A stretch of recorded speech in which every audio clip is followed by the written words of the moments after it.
Jim Cramer. Welcome to Mad Money. Welcome to Cramerica. Other people make friends. I'm just trying to make you a little bit of money. My job is not just to entertain, but I'm trying to teach, trying to educate you about stocks. So call me at 1-800-743-CNBC. Tweet me at Jim Cramer. You can tell an awful lot about a market by looking at the winners and losers of a quarter that was just put to bed. Right now, the news of the day is all about that government shutdown and its implications. But to me, the shutdown may not be all that meaningful to the stocks you own. So I want to use tonight to give you a snapshot of the market. And while past performances may not repeat themselves, I can tell you that the winners of the third quarter are often bought in the fourth quarter by money managers who want to show their clients that they own the right stocks. Hey, look, I know when I was a money manager, I did precisely this. So I am sure others are doing it now, too, because they tend to be the right stocks. Today was a bit of a counter-trend day. The drug stocks managed to get a lift as the president forced them to lower prices on some drugs, but not to the point where the earnings will be hurt. So you have a rare rally in pharma that helped lead the averages, Dow gaining 43 points, S&P advancing 0.34%, NASDAQ climbing 0.42%. The drug stocks may have more room to run. We're going to discuss that group later in the show. Last quarter's winners, though, were anything but healthcare. The best performing S&P 500 stock from the third quarter is one that seems unstoppable. And that stock is AppLovin. This stock's a quandary because it's far from a household name. AppLovin's a mobile technology company that helps app developers make money by selling advertising space within their apps. The stock rallied 105% in the third quarter alone. It's been an extraordinary performer that remains relatively unknown because it's not consumer-facing. We just don't see it. I would not bet against this AppLovin stock, even if it's been the target of short sellers who have been run over by the buyers. Buy. And I think it's going to stay that way. The second best performer is Western Digital, up almost 88% for the quarter. It's in data storage, along with Seagate Tech in fourth place, up nearly 64%. Now, we know this market craves data center plays like the more familiar Micron, up big, now well above where it reported. But few companies are pure plays on storage than Western Digital and Seagate. These companies have been around the block. You know, a quarter century ago, I ran a hedge fund, and I always thought Western Digital was a terrific undervalued company that would one day get credit for its excellent technology. I actually took a 5% position in the business, but it never really did much. It's good to see the market giving the stock its due, even if it's 30 years too late for me. The third winner is Warner Brothers Discovery, which had been a long-time underperformer, but it came alive this quarter past, rallying over 70%, thanks first to an improved balance sheet and a better box office, and then, of course, to takeover chatter. We've heard it could be getting a big bid from the fifth best performer, Paramount Skydance. David Zaslav, the CEO of Warner Brothers Discovery, has been attempting to unlock value by separating the Warner Brothers Studio and HBO Max streaming platform from the Discovery Global Television assets. A takeover bid would front-run that change. We haven't seen one develop yet, but I wouldn't be surprised if there's a big auction for Warner Brothers Discovery if Paramount makes its move. Paramount's run by David Ellison. He's the son of the second richest man in the world, Larry Ellison, founder of Oracle. I think you combine the two entertainment companies, create an unrivaled studio business, and maybe that spin off the rest into another business itself, which, I don't know, could combine with another legacy TV company that's out there. When you reach number 6 of the best performers this quarter, you get to a company that I've had my eye on for the charitable trust, and that company is Corning. This is the finest glassmaker in the world. I recently spent a nice chunk of time with Wendell Weeks. He's the CEO at this Harrodsburg, Kentucky facility that we went to, where they make the cover glass for your iPhone and Apple Watch. The Apple contract matters tremendously. But you know what's driving things? Right now, the stock's trading on the fiber optic glass. That's the best way to move information around in a data center.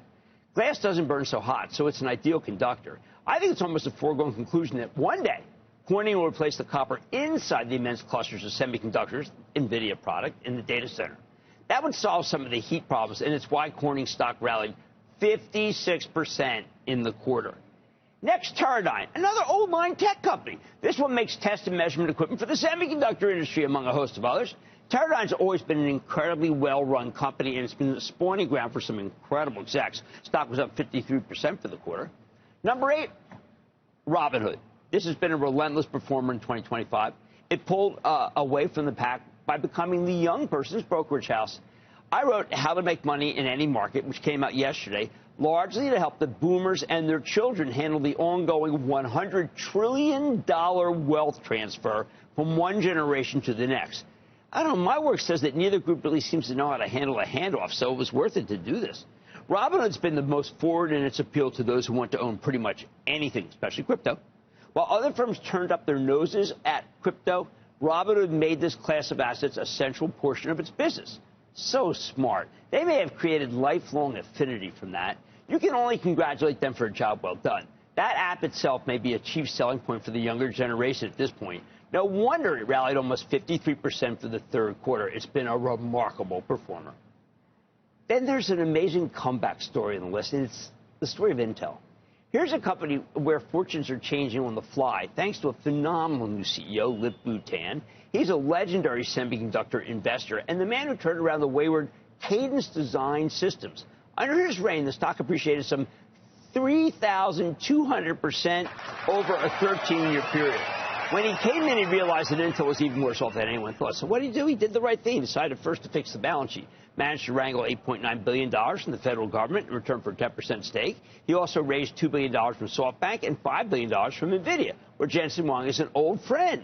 He saw real potential, despite the fact that at one point, Intel tried to put NVIDIA out of business. Even as the fruits of all this money are so elusive, the stock still rallied almost 50% last quarter. Finally, there's a stock that makes a ton of sense given how well the market's doing, and that's Invesco. It's a money management firm with a stock that's up 45% for the quarter.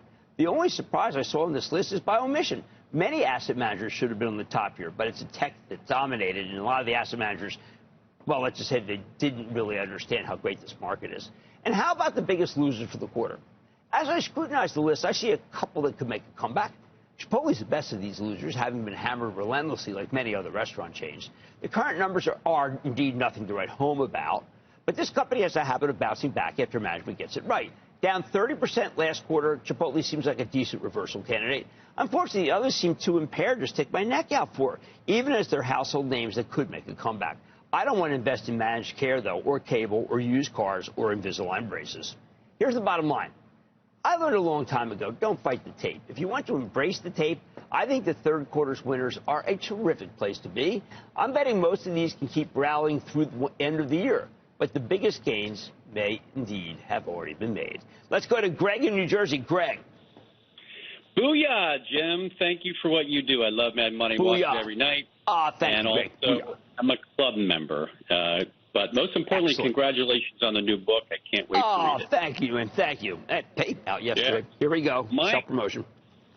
Good. My question, I'm a long-term holder and have been purchasing incremental shares of ticker symbol MU. Is it time for me to sell Micron? No, please. We just went through a huge bout of selling of Micron. I talked to Sanjay Mehrotra. I thought it was an absolutely terrific quarter. I think this stock's got $200 written all over it. This is just a great buy and hold / homework.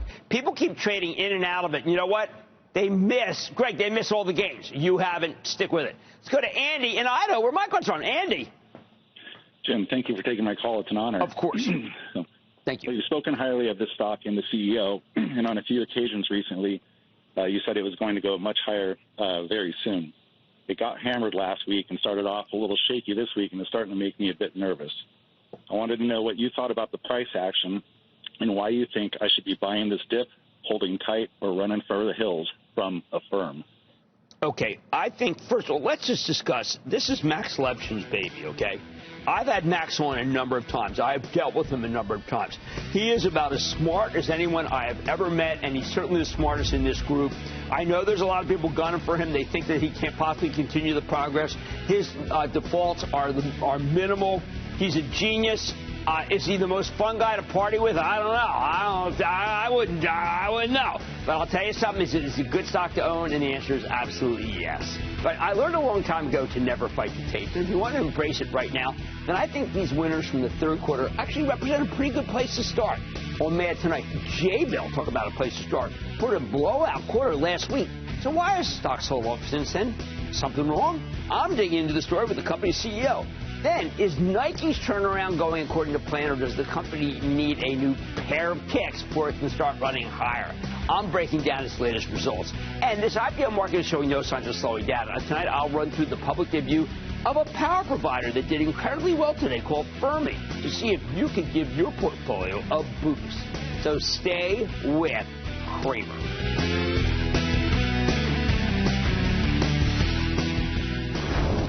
Don't miss a second of Mad Money. Follow @Jim Cramer on X. Have a question? Tweet Cramer. #MadMentions. Send Jim an email to madmoney@cnbc.com or give us a call at 1-800-743-CNBC. Miss something? Head to madmoney.cnbc.com.